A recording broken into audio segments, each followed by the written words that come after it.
राष्ट्रीय आय, अर्थव्यवस्था की धड़कन।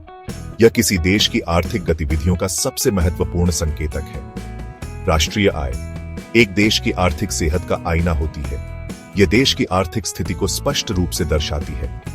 यह एक निश्चित अवधि में, आमतौर पर एक वर्ष में, देश के भीतर उत्पादित सभी वस्तुओं और सेवाओं के कुल मूल्य को दर्शाती है। यह आर्थिक गतिविधियों का मापक है। यह देश की आर्थिक ताकत और विकास के स्तर को समझने का एक महत्वपूर्ण पैमाना है।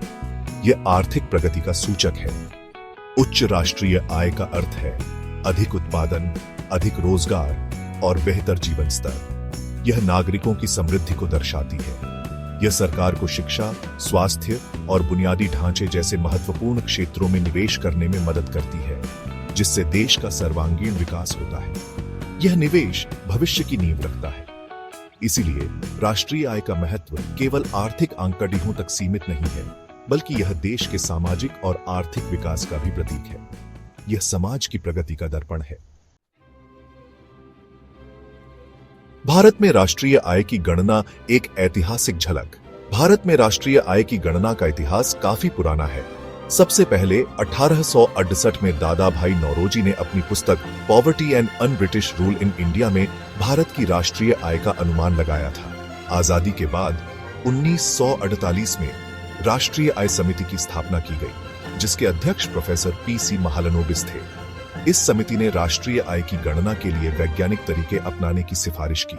आज केंद्रीय सांख्यिकी संगठन CSO राष्ट्रीय आय के आंकड़े जारी करता है और समय के साथ इन आंकड़ों को और अधिक व्यापक और सटीक बनाने के लिए निरंतर प्रयास कर रहा है। राष्ट्रीय आय के घटक, अर्थव्यवस्था की नींव। यह नींव हमारे देश की आर्थिक संरचना को मजबूती प्रदान करती है। राष्ट्रीय आय की गणना कई घटकों को ध्यान में रखकर की जाती है, जो हमारे आर्थिक विकास का मापदंड होते हैं। ये घटक अर्थव्यवस्था के विभिन्न क्षेत्रों का प्रतिनिधित्व करते हैं, जो मिलकर हमारी आर्थिक प्रणाली को संचालित करते हैं। इनमें प्रमुख हैं कृषि, उद्योग, सेवाएं, सरकारी व्यय और निवेश। ये सभी क्षेत्र मिलकर हमारी अर्थव्यवस्था को सशक्त बनाते हैं। कृषि क्षेत्र में फसलों, पशुपालन और मत्स्य पालन से होने वाली आय शामिल होती है, जो ग्रामीण अर्थव्यवस्था की रीढ़ है। उद्योग क्षेत्र में निर्माण, खनन और विद्युत उत्पादन शामिल है, जो शहरी विकास को गति देते हैं।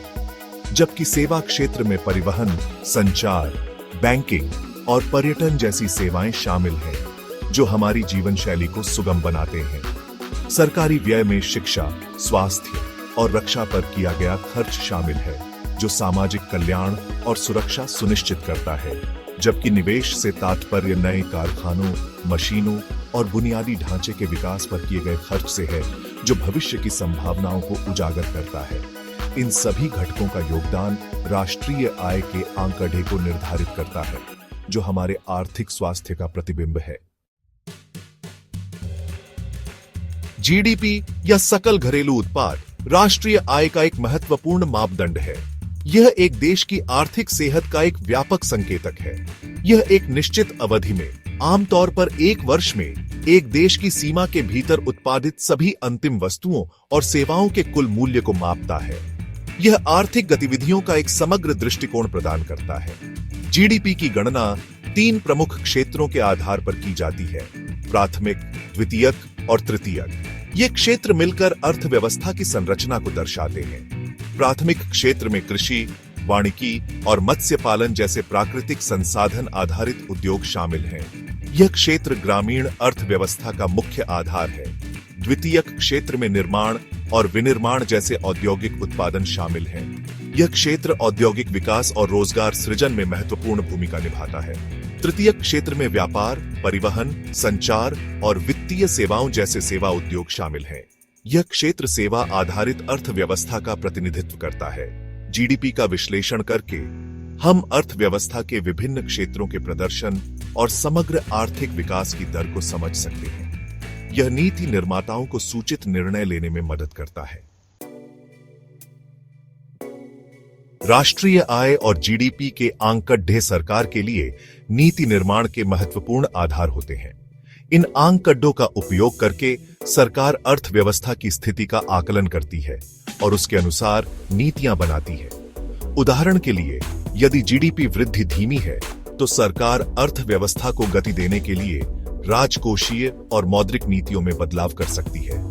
इसी प्रकार, यदि किसी क्षेत्र का प्रदर्शन खराब है तो सरकार उस क्षेत्र को बढ़ावा देने के लिए विशिष्ट नीतियां बना सकती है। इस प्रकार राष्ट्रीय आय और जीडीपी के आंकड़े सरकार को सूचित निर्णय लेने और देश के समग्र आर्थिक विकास को सुनिश्चित करने में मदद करते हैं।